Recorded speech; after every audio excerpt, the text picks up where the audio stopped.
Vous savez, la chouette, c'est un oiseau de nuit. Elle passe ses journées à faire la sieste, bien tranquillement.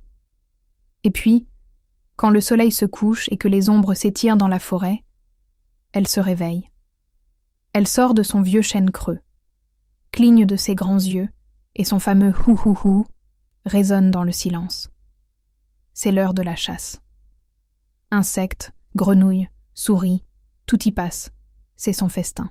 Mais l'histoire d'aujourd'hui, c'est celle d'une vieille chouette qui, avec l'âge, était devenue plutôt grincheuse.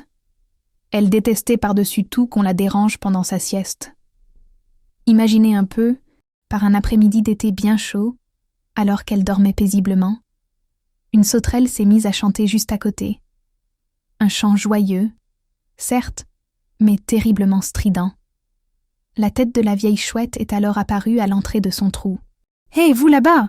a-t-elle crié à la sauterelle. « Vous n'avez donc aucune manière ? Respectez mon âge et laissez-moi dormir en paix !» Mais la sauterelle, très insolente, lui a répondu qu'elle avait bien le droit de chanter au soleil, tout comme la chouette avait le droit de dormir dans son arbre. Et pour bien le montrer, elle a repris sa chanson, encore plus fort. La vieille chouette, elle, était sage. Elle savait très bien que se disputer ne mènerait à rien. Et puis, en plein jour, sa vue n'était pas assez bonne pour punir cette impertinente comme elle l'aurait voulu. Alors, elle a changé de tactique. Fini les mots durs. Place à la douceur. « Eh bien, cher monsieur, » a-t-elle dit d'une voix mielleuse, « si je dois rester éveillée, autant que ce soit pour écouter votre magnifique chant. D'ailleurs, cela me fait penser, j'ai ici un vin extraordinaire, un nectar des dieux de l'Olympe.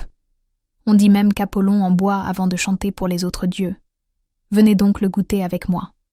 Je suis sûre qu'après cela, vous chanterez encore mieux. » La pauvre sauterelle, complètement flattée par ces belles paroles, n'a pas réfléchi une seconde. Elle a sauté joyeusement jusqu'au trou de la chouette.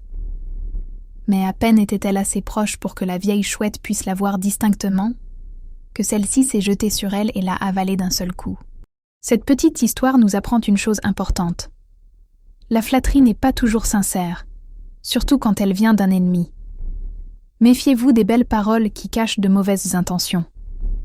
La morale, c'est de ne jamais se laisser aveugler par des compliments qui servent à vous piéger.